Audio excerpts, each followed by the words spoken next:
biasanya nggak ada tanya jawab.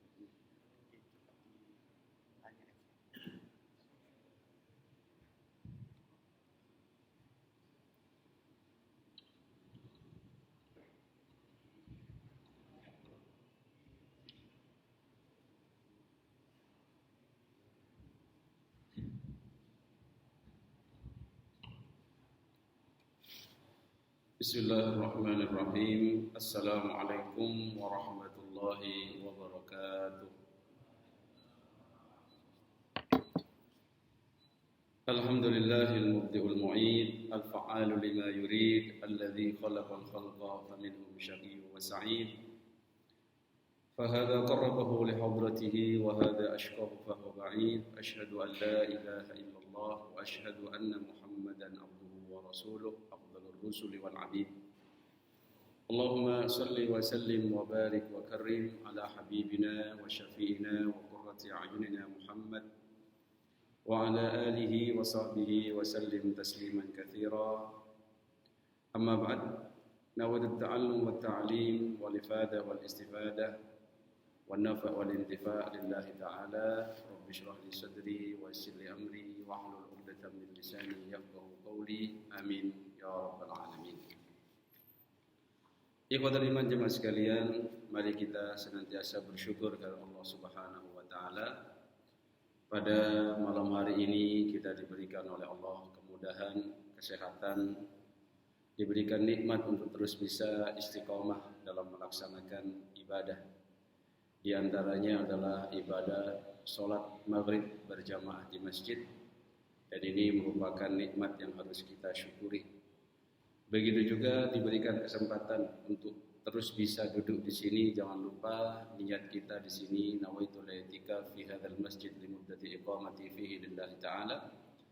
Niat kita beriktikaf selama berada di masjid dan juga menunggu sholat isya, di mana tatkala kita mendapatkan pahala dengan niat kita yang bermacam-macam, maka akan semakin banyak peluangnya untuk mendapatkan ridha Allah dan pahala dari Allah Subhanahu wa taala.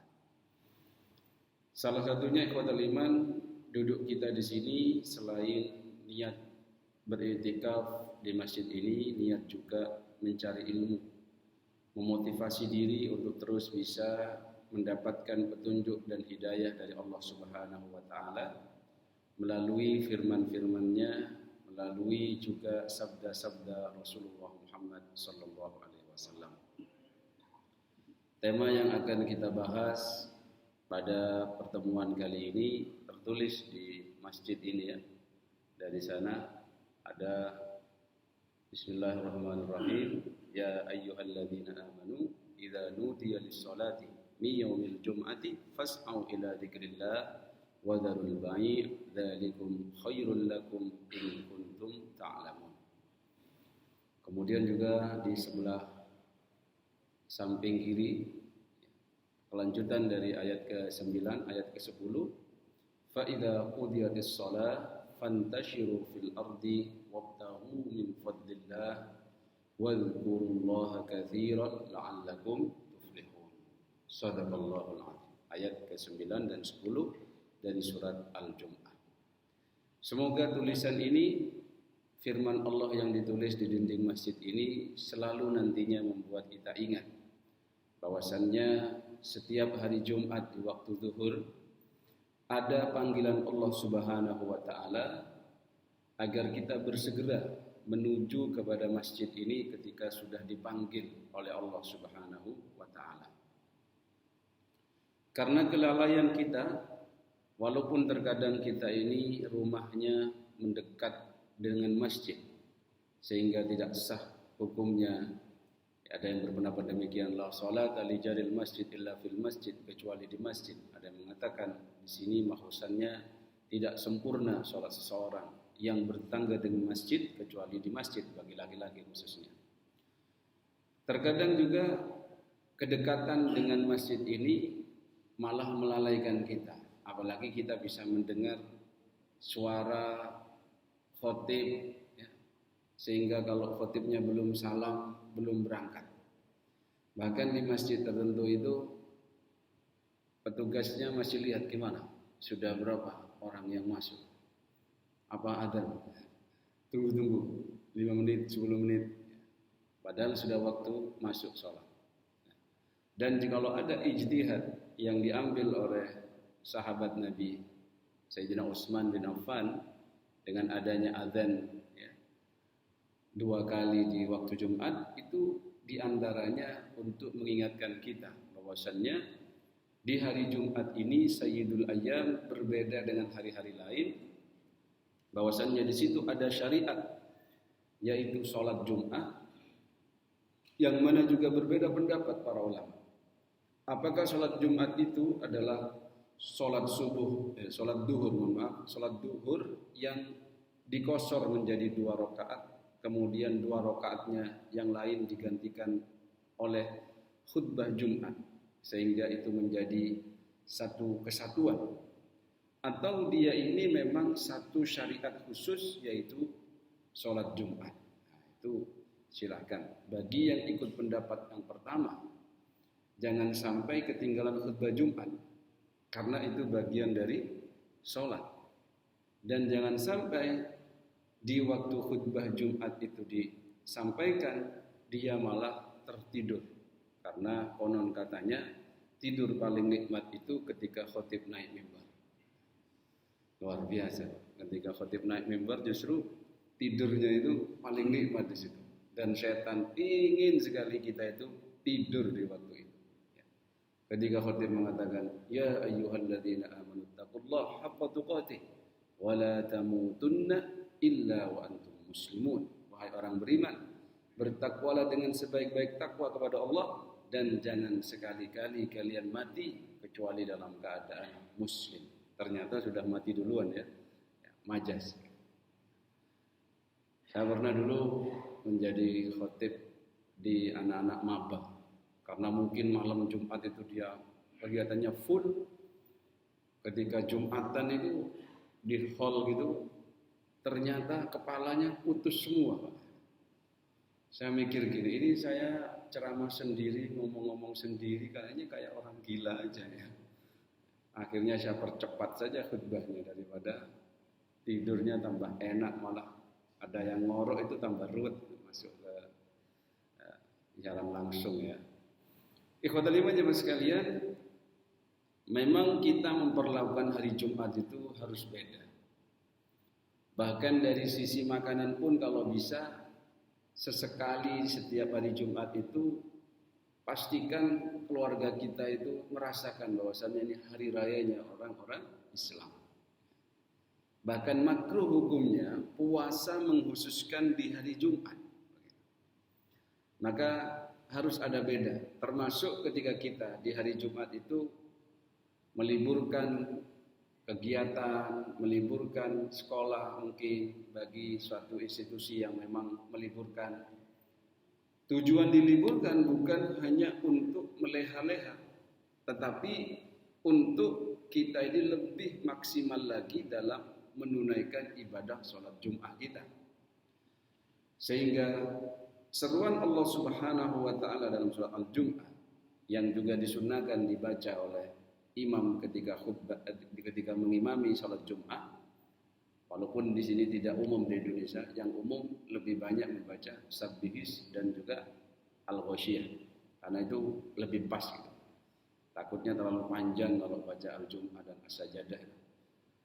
Tetapi setidaknya kita mengkajinya dan menjadikan reminder bahwasannya Allah Subhanahu wa taala berseru, menyerukan dan memanggil kita, ya ayyuhalladzina amanu, wahai orang-orang yang beriman, idza nudiya lis-salati min yaumil jum'ati fas'au ila dzikrillah wa dzarul bai'. Dzalikum khairul lakum in kuntum ta'lamun. Kalau sudah dipanggil untuk datang di hari Jumat untuk menunaikan ibadah salat Jumat, fas'au, bersegeralah. Kalau kita tahu di ibadah haji itu ada sa'i, berlari-lari kecil. Satu petunjuk bahwasanya kita ini bersemangat menyambut seruan Allah itu dengan penuh semangat. Fas'au ila dzikrillah. Kemudian wadharul bai', tinggalkan jual beli itu. Dzalikum, yang seperti itu, khairul lakum, lebih baik bagi kalian. In kuntum ta'lamun, jikalau kalian mengetahui. Jadi khotbah iman jemaah sekalian, di sini diambil sebuah hukum. Bagaimana hukumnya orang yang melaksanakan jual beli di waktu sholat Jumat itu? Apakah jual belinya adalah sah atau jual belinya dianggap tidak sah? Jadi kalau jual belinya dianggap tidak sah, maka belum ada perpindahan kepemilikan dari si A, yaitu dari penjual, kepada si B, yaitu pembeli. Ada juga yang berpendapat bahwasannya sah jual belinya tapi dosa. Sah jual belinya tapi dosa. Maka tatkala kita mengetahui ada dua pendapat seperti ini, sebaiknya kita mengambil pendapat untuk diri kita yang lebih berhati-hati. Apalagi kita ini adalah orang yang notabene-nya bukan pedagang murni. Dan memang ujian pedagang itu diantaranya adalah sholat. Saya punya murid itu biasa dagang di pasar. Panjenengan kalau di Surabaya jam 2 dini hari, jam 3 dini hari mungkin belum bangun, di pasar sudah ramai. Saya kalau mau ngisi kajian kemanuan itu lewat itu Pasar Kembang, jam 3 itu sudah ramai orang. Qiyamul lailnya di sini luar biasa. Kalah kita yang ada di rumah pakai AC. Ya bisa jadi kalau dia niatkan mencari kasab untuk menafkahi anak istrinya dengan nafkah yang halal, itu menjadi qiyamul lail bagi dia. Maka ikhwatal iman jemaah sekalian, ujian terberat bagi seorang pedagang di antaranya adalah menunaikan sholat, apalagi tepat di awal waktunya, yang dikatakan ahabbul a'mal indallah as-shalah fi awwali waktiha. Ikhwatal iman jemaah sekalian, alasannya sekarang bagaimana pendapat yang mengatakan bahwasannya jual belinya sah, namun namun dia ini berdosa, karena yang menyebabkan dia berdosa itu bukan masalah jual belinya, tetapi karena sebab lalainya terhadap perintah Allah. Dan rukun jual belinya masih ada pembeli, ada penjual, kemudian ada juga transaksi ijab qabul. Jadi secara akadnya sah, maka jual belinya sah. Tetapi karena dilakukan di waktu sholat Jumat sedang dikumandangkan untuk didatangi, maka disinilah penyebab dia berdosa. Ya, jadi kadang sesuatu itu yang awalnya boleh, bahkan sesuatu yang awalnya itu baik, ketika momentumnya tidak pas, itu menjadi sumber dosa. Misalkan baca Quran, mohon maaf, baca Qurannya di toilet, ya kan, nggak pas, gitu ya. Atau misalkan hal-hal yang lain lah, yang sifatnya itu boleh atau bahkan sunnah, tetapi dilakukan di tempat-tempat yang tidak pas. Sholat di tempat yang mana tempat itu hasil dari menggosok, ya, dosa. Sholatnya tetap sah, tetapi karena faktor arid, faktor lain, faktor eksternal yang membuat sholat itu menjadi bermasalah. Ikhwatal iman jemaah sekalian, ada juga yang kekeh, bahkan Imam Qurtubi ya, dalam tafsirnya itu mengikuti pendapat ini, bahwasannya wasahih, kata beliau, fasaduhu wa fasquh. Jual beli itu yang dilakukan di waktu sholat Jumat itu adalah batal secara hukum, maka tidak ada sah, ya.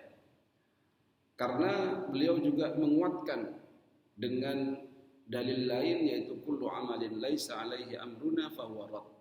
Setiap amalan yang tidak sesuai dengan tuntunan kami, maka itu adalah tertolak. Ini ikhwatal iman, bagi kita sebagai mungkin pengurus di masjid, takmir di masjid, ini masih ada. Di masjid-masjid tertentu itu kalau Jumat itu bazarnya rame sekitar masjid itu. Ya. Ini sudah adzan kedua masih baru pesen bakso. Ya. Adzan pertama masih pesen, ya. Adzan untuk sholat baru selesai makan. Kan repot ini Pak. Akhirnya sholat masih ada rasa-rasa pentolnya gitu-gitu. Saya perhatikan begitu, ada masjid itu yang sekitaran masjid itu ketika sholat Jumat itu ada sholat Jumat di situ justru bazarnya semakin ramai. Lah itu kenapa? Kok peran takmir di situ sebagai pengelola masjid harus benar-benar kuat agar supaya jamaah kita ini tidak lalai, tidak justru terlalaikan dengan fasilitas yang kita siapkan, yang kita berikan di situ.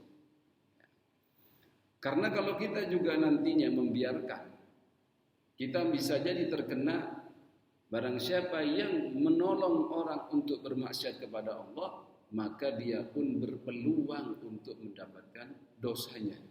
Apalagi kalau mau dikaitkan dengan man sanna sunnatan sayyi'atan.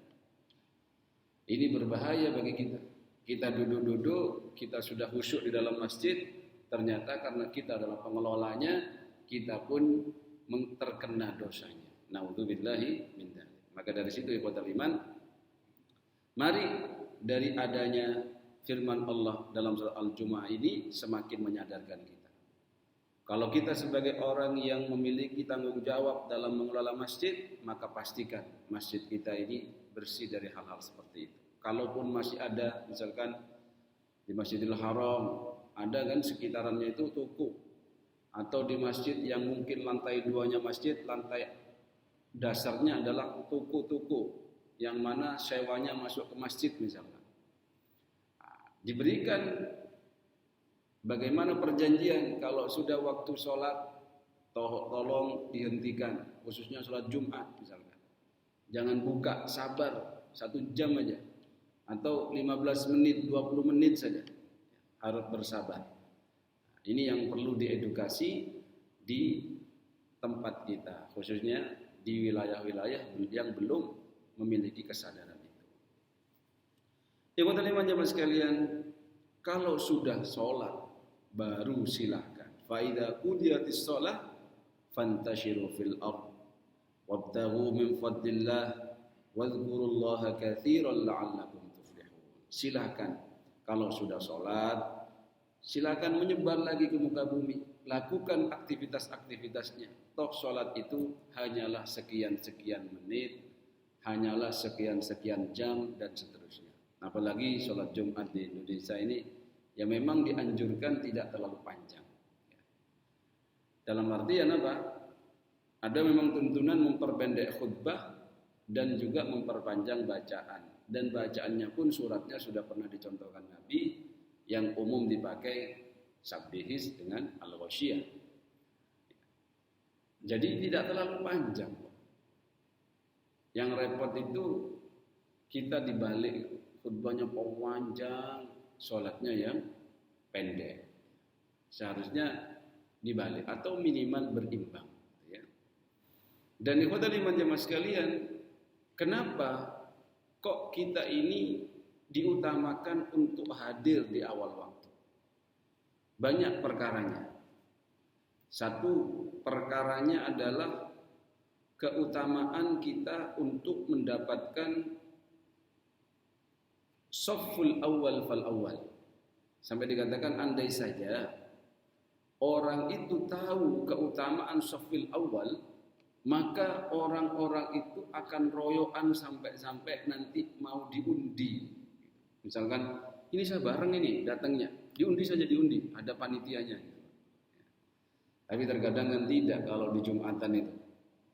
Kadang masih bolong, malah disuruh-suruh kan. Sampai. Padahal kalau dinominalkan itu bahkan akan royoan ya.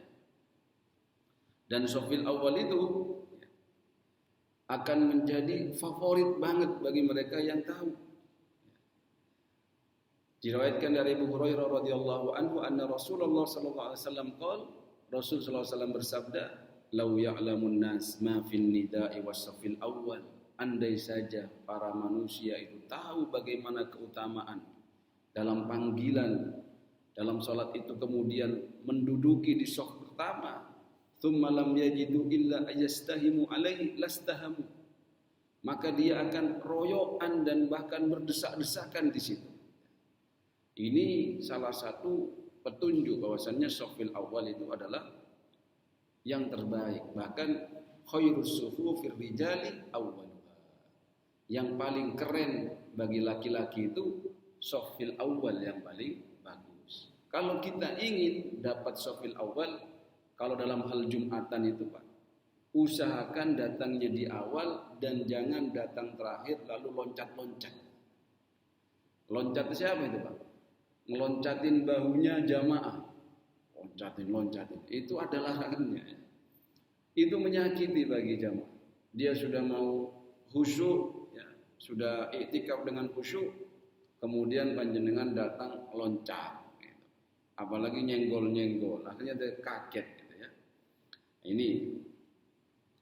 Kemudian ikhwatul iman mas sekalian, selain kita ini dalam urusan datang saja sudah diberikan pahala. Bahkan pahalanya berlapis-lapis bagi mereka yang datangnya di awal waktu siang itu diumpamakan mendapatkan unta.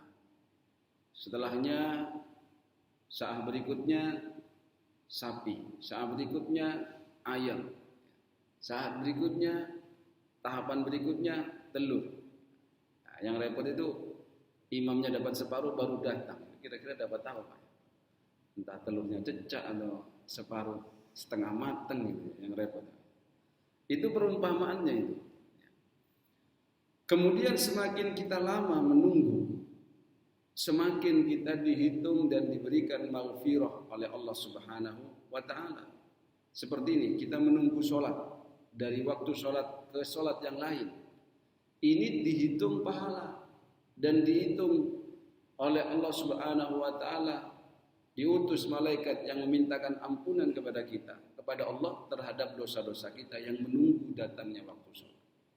Nah, ini ujian bagi kita, apakah di hari Jumat nantinya kita ini akan berlomba-lomba menyibukkan diri kita, entah itu dengan membaca Al-Quran, entah itu menyibukkan dengan zikir, selain menunggu kehadiran sholat, ya, khususnya khotib. Ikhwatul iman jemaah sekalian, perlu juga diperhatikan hal-hal yang berkaitan dengan sholat Jumat. Bukan hanya hadir di awal waktunya, tetapi bagaimana kita ini ya, berusaha menjadikan sholat Jumat kita ini menjadi ibadah yang menunjukkan ihsan kita kepada Allah Subhanahu wa taala. Karena ibadah itu juga dinilai dari ihsannya. Allazi khalaqal mauta wal hayata liyabluwakum ayyukum ahsanu amala. Ihsannya amal itu ikhwatal iman adalah diukur dari sejauh mana dia ini mempersembahkan yang terbaik, khususnya di hari Jumat. Ihsannya orang melaksanakan salat Jumat itu, dia hadir di awal waktu, kemudian dia mengikuti khutbah Jumat itu dengan maksimal sehingga keluar dari masjid itu ada jas keimanan. Jangan sampai keluar dari masjid di hari Jumat itu tetapi kosong. Apalagi jarang duduk di majelis ilmu. Justru kajian yang tersakral dalam hidup kita itu adalah ketika kita duduk mendengarkan khutbah Jumat dalam kondisi berwudu, kemudian beriktikaf di masjid menunggu sholat Jumat. Bahkan jangan disibukkan dengan zikir, bahkan sibukkan dengan istima', yaitu menyimak apa yang disampaikan dengan khotib itu, lalu bertambahlah ketakwaan dalam hatinya. Yang repot itu tadi, khotibnya naik, dianya ketiduran. Akhirnya bilang temannya, ini kok khutbahnya cepat banget ya. Cepat banget soalnya dia merasa ketiduran. Yang lebih parah lagi ikhwatal iman, tidurnya itu sudah tidak menetapi ketentuan hukum fikih.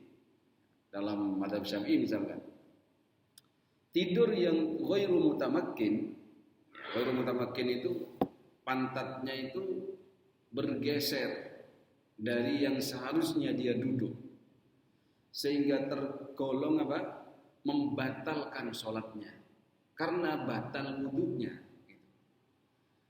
Contoh, duduknya ghairu mutamakkin itu dia ini jongkreng gitu Pak, nunduk ke depan sehingga pantatnya terangkat, atau dia ini duduknya lututnya diangkat ke atas, ya, lututnya diangkat ke atas kayak cangkruan gitu, begitu ya, dan pantatnya itu tidak nempel, sehingga kalau dia hilang kesadarannya dengan tidur, dalam mazhab Syafi'i ijtihadnya itu batal, wudunya batal. Apalagi yang sampai khotib qomat itu iqomah kemudian bangun kesemutan saking fokusnya tidur, bangun keblak lagi, aduh bangun gitu ya, itu saking fokusnya tidur. Apalagi yang seneng kepada tiang-tiang masjid, itu juga perlu diperhatikan. Misalkan saya punya istiqomah duduk itu di tiang masjid sebelah kanan belakang, misalkan ya. Kenapa? Karena khotib naik itu langsung tidur itu enak. Itu dianggap ghairu mutamakkin. Jikalau misalkan tiang itu diambil gitu, lalu dia geblak, itu sudah dianggap batal. Nah, terkadang itu yang saya perhatikan ya, sudah tidurnya model seperti itu, plus tidurnya itu di Jumatan, di khutbah Jumat, plus enggak wudhu lagi Pak, langsung sholat. Gimana mau dapat Jumatan? Ya enggak keces gitu. Ibarat cesan itu error.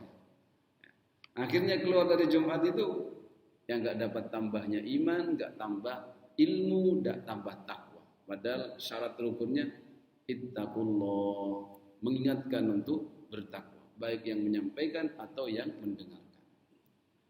Jadi ini fadhal iman itu fikihnya. Kalau dalam ihsannya, selain di awal waktu, usahakan busananya digunakan yang putih, karena putih itu sunnah. Bahkan ketika meninggal pun Nabi menyuruh kita untuk menggunakan kain kafan warna putih. Misalkan panjenengan mau yang pink, ungu, ya sah-sah saja, tapi nggak dapat kesunahan. Sama ketika kita ini hadir sholat Jumat, usahakan baju yang bisa putih-putih. Jangan malah milih yang banyak tulisannya atau batik-batik yang membuat kita ini menjadi penyebab orang di belakang kita tidak khusyuk. Akhirnya baca tulisan di belakang itu, apa lu lihat-lihat begitu. Akhirnya makmum di belakang itu nggak khusyuk, ya baca bajunya jenengan itu. Ya, apalagi bajunya itu bacaannya aneh-aneh, atau gambarnya aneh-aneh. Mungkin batiknya akhirnya nih, ini batik larang gitu ya aneh. Ini batik Madura. Ya, hilang semua khusyuknya di belakang. Sudah panjenengan tidak ihsan, menyebabkan orang lain juga tidak ihsan. Kalau putih tidak. Dan itu sunnahnya memang. Dan usahakan juga mandi. Mandinya itu mandi seperti kita jinabat. Bahkan Nabi pun pernah mandi junubnya bersamaan dengan mandi sunnah untuk hadir di sholat Jumat. Boleh. Jadi mendobel. Jadi hemat air. Mandi junub plus mandi niat sholat Jumat untuk hadir sholat Jumat, dan juga mandi jinabat. Jadi satu. Niatnya double gitu. Mandi boleh gitu ya. Selain itu, jangan lupa bebersih diri dan berwangi-wangian. Sehingga masuk masjid itu, wah, gimana ya Pak ya? Itu ihsan itu Pak. Jangan sampai masuk masjid kemudian baunya itu bikin tidak khusyuk orang sebelahnya. Apalagi subuh kan biasanya bangun tidur langsung masih bau, misalkan masih bau iler ya. Mohon maaf itu bikin tidak khusyuk yang pinggirnya. Apalagi belum sikatan dan lain-lain. Jumatan harus lebih spesial, Pak. Bahkan silakan pakai pakaian yang paling terbaik yang dimiliki. Tapi yang berwarna putih. Kemudian ibu iman jemaah sekalian, jangan lupa dalam sholat Jumat itu ada sholat sunnahnya.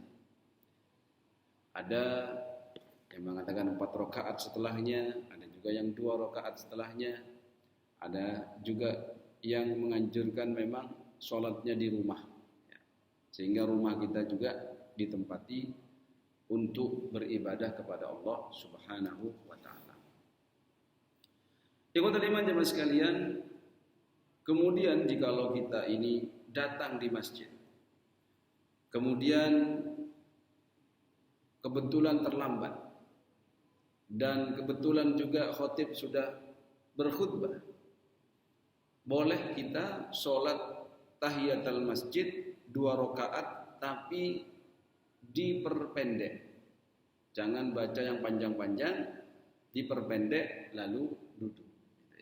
Karena itu memang ada perintah dari Nabi dan juga dianjurkan itu untuk kita setiap masuk masjid tahiyatul masjid, gitu ya. Ikhwatul iman jemaah sekalian, bahkan orang yang ketika khutbah Jumat disampaikan, kenapa kok diingatkan untuk tidak berbicara? Ini yang repot panjenengan duduk bersama orang yang jahil, orang yang berbicara terus, bahkan menyebabkan panjenengan tidak fokus terhadap apa yang disampaikan. Dikarenakan biasanya diingatkan ya oleh Bilal ya, di masjid-masjid tertentu. Barang siapa orang ya, man qala li sahibihi wal imamu yakhtub ansit, ketika imam sedang berkhutbah kemudian dia bilang ke saudaranya, ansit, diam kamu, faqad lagha, maka dia sudah melakukan sesuatu yang menyebabkan jumatannya itu tidak bernilai. Wa man lagha wal imamu yaktub fala jum'atalah. Barang siapa orang yang melakukan hal-hal yang tidak diperbolehkan, lalu dia bahkan mengatakan katanya diam, padahal itu tujuannya baik, maka di sini diambil sebuah hukum. Kalau terpaksa kita mau mengingatkan kepada saudara kita yang mungkin berbicara terus waktu khatib itu sedang menyampaikan khutbahnya, jangan menggunakan lisan, tapi menggunakan isyarat. Begini atau begini ya, dipandang terus itu. Jangan malah kita gaduh, diam. Wah, akhirnya rame semuanya bilang diam gitu, Pak. Ya. Itu juga adab dan ihsannya kita dalam melaksanakan ibadah sholat Jumat. Ikhwatul iman jemaah sekalian, bahkan jangan sampai masjid itu digunakan untuk tempat orang meminta-minta. Jadi ada memang, bahkan di Yaman itu, di Mukalla, itu yang saya dapatkan di agak kotanya ya, masih ada orang itu misalkan ikut jamaah, Pak. Nanti habis jamaah dia berdiri curhat terus minta uang untuk dikasih infak gitu. Itu ikhwatul iman juga tidak diperkenankan. Atau menjadikan masjid itu tempat pengumuman barang hilang, itu sebenarnya juga kurang pas. Kalau di sini misalkan ada yang kuncinya hilang atau apa, kasih aja tempat di situ memang kunci hilang. Jadi kalau yang merasa kuncinya hilang langsung cari ke situ. Biar masjid itu beda sama yang di mal-mal itu. Barang siapa anaknya hilang harap datang ke sini gitu. Itu adab, memang adabnya seperti itu. Bahkan lebih fokus lagi, jangan sampai ada jual beli di dalam masjid. Kalau masih di luar di serambinya masih mending. Karena kita zamannya sekarang, Pak, jual beli itu bisa di mana saja. Apalagi sampean main klik di HP-nya, klik, kan transfer. Berarti ada jual beli kan? Ini juga perhatikan. Jangan kita hanya fokus kepada jual beli yang dilakukan konvensional di toko-toko kelontong atau di mana, atau di orang-orang yang memasarkan di luar sana. Tetapi kita lupa bahwasannya di HP kita ini ada juga toko yang bisa kita klik kemudian bisa ada transaksi di situ. Maka usahakan masuk masjid apalagi di waktu Jumat itu ya HP-nya di-off-kan, atau jangan sampai ngeklik masalah yang di situ timbul sebuah transaksi. Kalaupun terpaksa, Pak, itu jangan bayar di situ, bayarnya di luar. Misalkan ada orang jajan sampai kehausan, terus ada orang, saya mau beli airnya tuh, mau minum saya haus. Silakan beli airnya tadi, tapi bayarnya nanti di luar. Jangan bayar di sini, sehingga tidak sempurna transaksinya di dalam masjid. Ini pentingnya kita, Pak. Kadang ketika kita iktikaf pun, kalau kita tidak sadar, kita transaksi di dalam masjid. Ya menggunakan HP kita.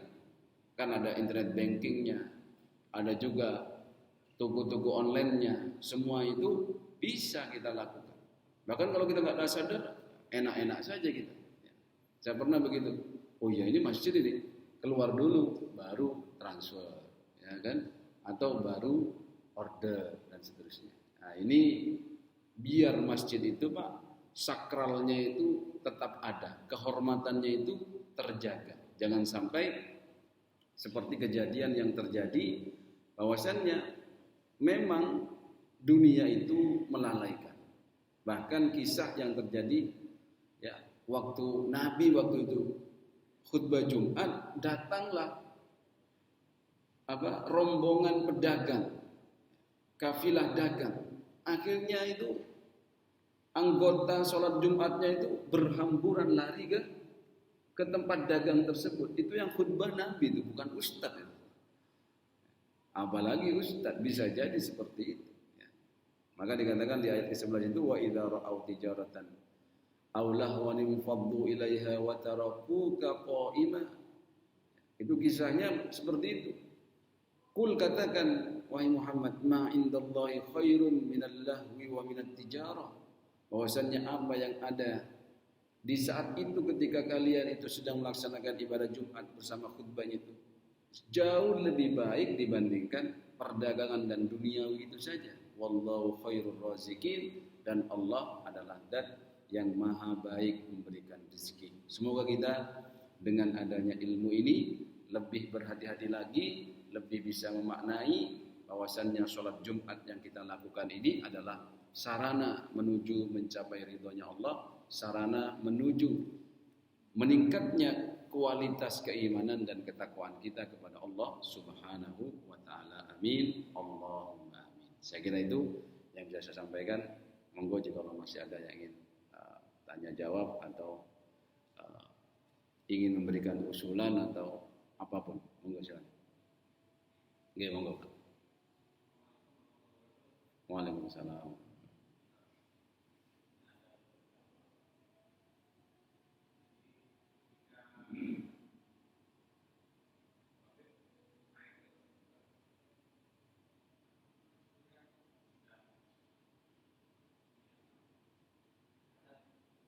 Iya.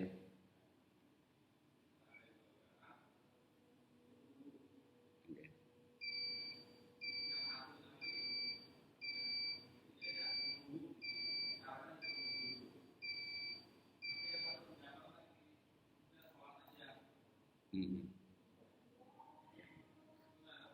Baik. Itu fenomenanya seperti ini, Pak. Kenapa ada orang itu ketika adzan dikumandangkan dia tidak sholat? Karena dia takut kehilangan tarjih. Jadi orang adzan itu sunnah bagi kita mentarjih. Mentarjih itu misalkan, mentarjih itu mengulangi apa yang dilafadzkan oleh muadzin.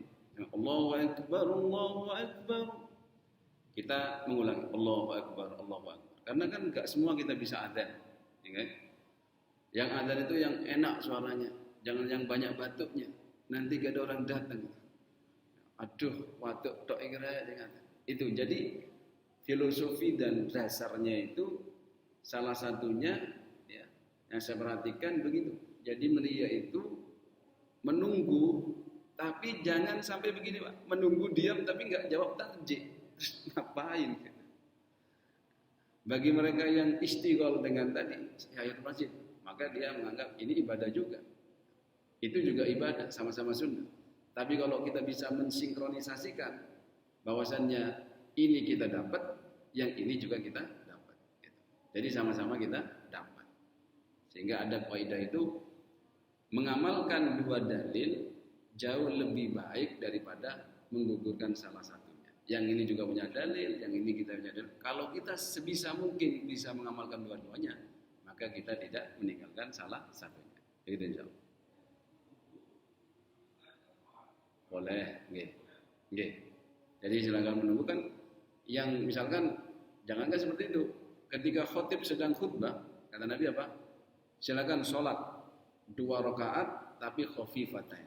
2 rakaat yang singkat, jangan diperlama karena itu adalah sama-sama memiliki keutamaan. Masuk masjid sebagai penghormatan tahiyatul masjid, tidak lihat walaupun itu setelah asar atau setelah subuh, ya. Dan mendengarkan khutbah Jumat juga sebuah keutamaan. Maka disinkronkan.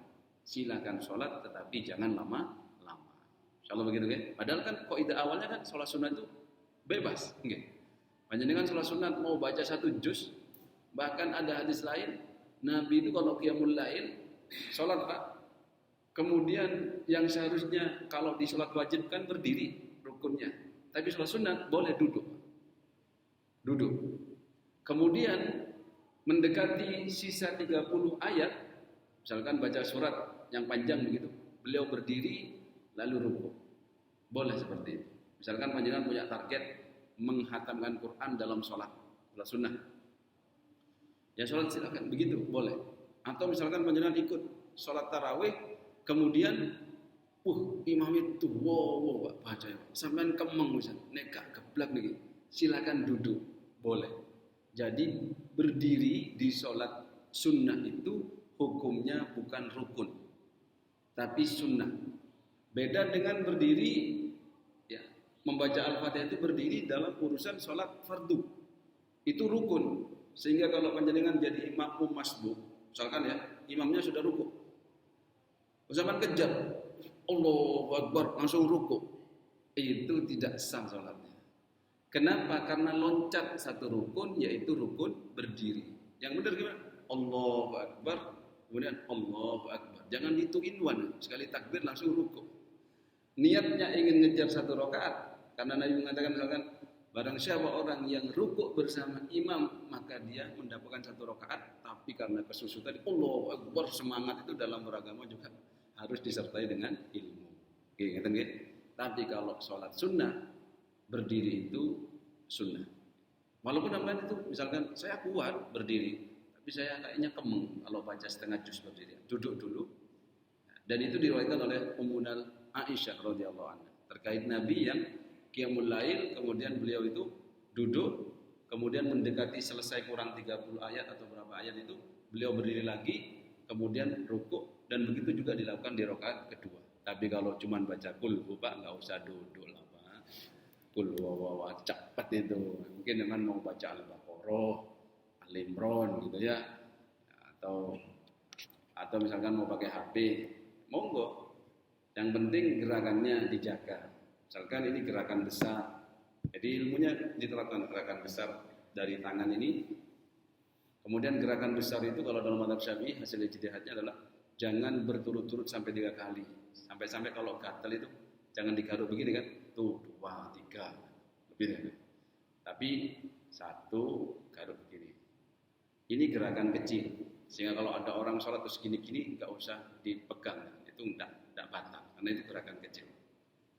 1, ini gerakan kecil, berarti itu gerakan besarnya nggak berturut 3 kali. Nah berarti kalau mau pakai HP karena nggak hafal, ya ambil HP-nya 1, kemudian digerakkan pakai jari-jari, ya kan gerakan kecil Pak, begini. Tapi kalau ada orang telepon di reject, jangan diangkat sih sholat tahajud sih. Batal jenengan sholat. Ya. Semoga bermanfaat dan kita bisa menerapkan ilmu yang kita pelajari malam ini, dan nantinya di hari Jumat yang akan datang Baitul Haq ini langsung jam 10 sudah penuh sampai belakang ya. Tak tahu saya Baitul Haq seperti apa ya. Insyaallah amin Allahumma amin.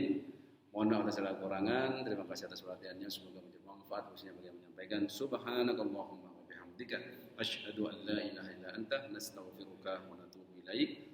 Assalamualaikum warahmatullahi wabarakatuh.